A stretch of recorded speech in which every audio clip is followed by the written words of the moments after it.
If I can have everybody's attention here in the media center, we will continue on our media availability today with Joey Logano, driver of the number 22 Shell Pennzoil Ford for Penske Racing.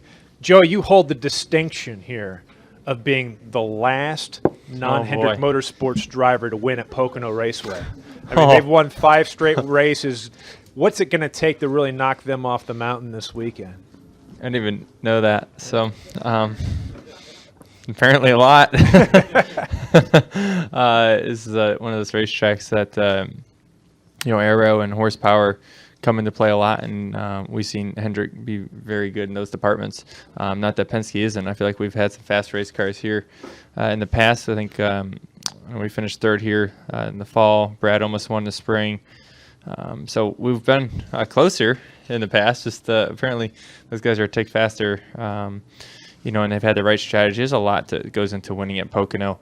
As we watching the race on the way up here, and it's a pretty entertaining race to watch because the strategy just changes so much, and you're as you rewatch it, I know what was going to happen. I knew Junior was going to win the race, but I was watching just kind of how it all played out and how it all worked out. It was pretty interesting.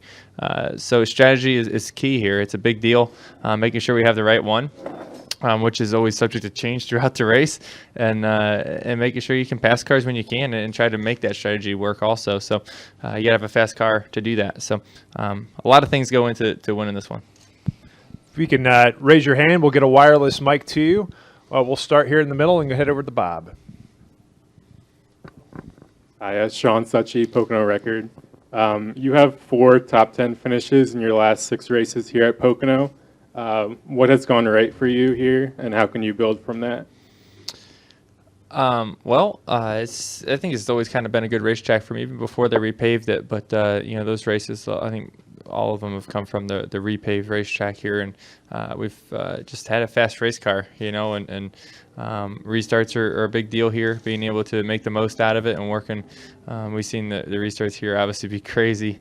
Down into turn 1 and into the tunnel, this first lap or 2, and the way the draft works and how long the straightaways are and how wide the straightaways are just always gets crazy. So having a good car there is important. And it's like I said, things have kind of worked out for us decent. But like I said, top 10s aren't really what we're shooting for at this point in the season. We really want some wins.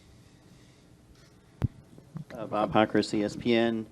Have a lot of drivers who weren't on the council talk to you this week about what was said, or are drivers just so focused on the season right now that there wasn't a lot of conversation? We've all been kind of focused in on what we're doing to make sure we're fast on the racetrack. I know I am, at least, and we don't ever see each other during the week most of the time besides your teammates, because most of the time you see you guys at the shop, but that's kind of it. So there's a constant dialogue between the drivers that see each other and when we're at the racetrack and stuff like that, but that's about the extent of that. We're going to go to Dan and then the Owl. Dan Gelson, Associated Press. Joey, how did you get involved in Sharknado? And when did you film it, and have you seen it? Jeremy, my Tribbiani here, he's not here today. He's a part-timer, but must be nice. But he asked me if I wanted to be in this Sharknado thing, and I'd never even heard of it. And I'm like, okay. So it's kind of went along with it. And as I learned more about what it's about, it became funnier to me. And so we filmed it when we were in California in the outside the Xfinity garage, a little bit down towards the end there. And I got one line. I got my big line, so I'm going to Hollywood. And I don't know. I actually saw our part, the whole NASCAR part. And it's pretty funny. I don't know if it's supposed to be funny, but it's really funny to me. That. It's one word, actually. It's just that. That's my line. Yeah. Spoiler alert. I mean, I freaking nailed it. That's all I can say. I did one hell of a job. Do you live? I don't know, actually, if I live. I didn't see anything past that part. I saw like a minute and a half clip. And I don't know. It looks like I'm about to die, but I'm not really sure. You and Brad do it together? Yeah. Yeah. Okay, we're going to go to Al and then back to Brad's Zach. line's better than mine. Joey, a far less important question. Are there certain racetracks where aero push is a bigger issue than others? And if they told you, fix aero push, how would you do it? Well, that's a very complicated question. To answer your first part, yes, there's tracks that are easier than others when it comes to just aero being behind cars, not necessarily a push or just losing overall grip behind another car. And the racetracks that are wider give you a little bit more room, but it's something that's very challenging. How to fix that? That's the $1 million question. I don't know. We all have our ideas and what we think would be the answer, but you don't know until you try it. And you put situations, and we've tried a lot of different areas and different things to do and try to fix it. A lot of it is just because we've learned the power of having great platform in our car and relying on air so much with these race cars that you can't unlearn that. We've found where the speed is. All these teams have, and how to make their cars faster. It's on the aero side more than the mechanical side. You need both, but you know what I mean.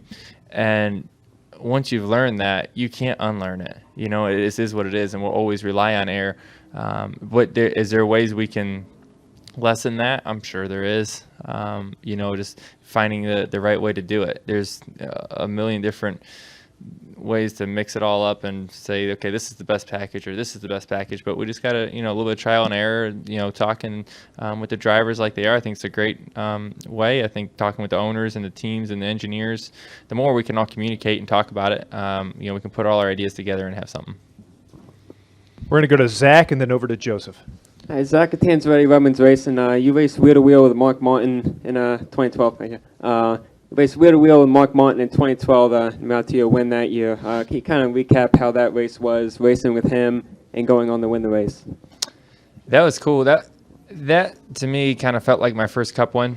So this place is always going to be kind of special for me. Actually, when I sat up here, I was thinking about when we won here and how special it was when I sat here and was able to talk to you guys about that. And it was just you're racing against Mark Martin, obviously a legend in our sport, was my favorite driver growing up. One of the main reasons why I was even here is because of Mark Martin.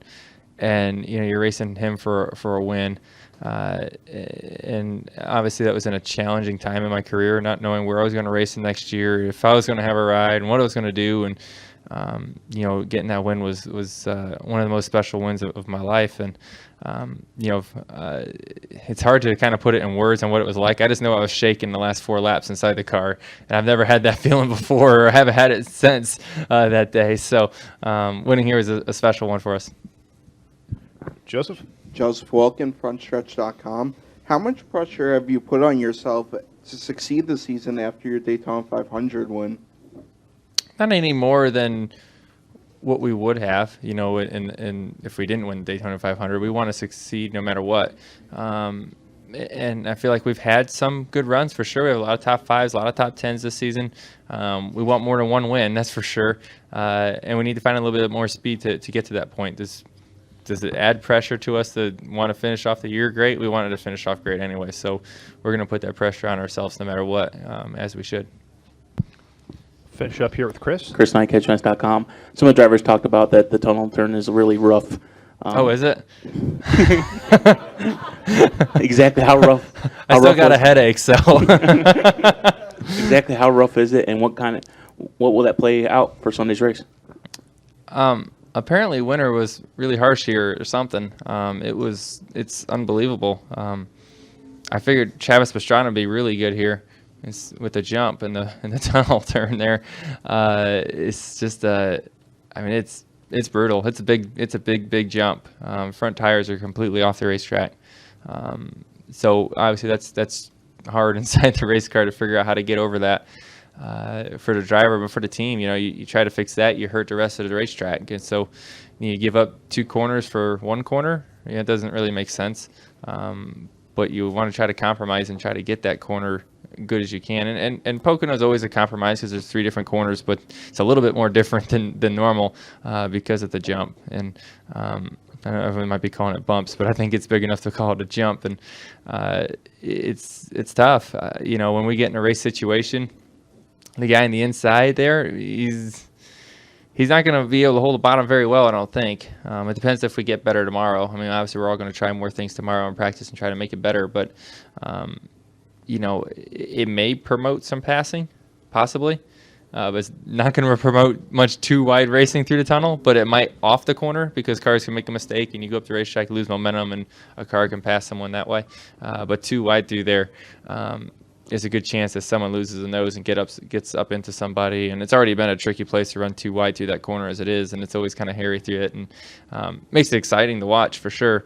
But it's definitely it's going to be hard for cars to hold the bottom, especially on new tires with low air pressure. You're on a splitter more. So just all that kind of is going against you on a restart. Claire? Claire B. Lang, Sirius XM NASCAR Radio. Jeff Gordon said it might make the race interesting, given that roughness in the tunnel turn and whatnot. But I'm wondering if that's something you guys think you can adapt to, because you said you work on things in practice, or is that something that's just going to pose sort of an interesting issue in the race? Gives us something to talk about. That's for sure, and it'll be plenty interesting. I agree with Jeff on that.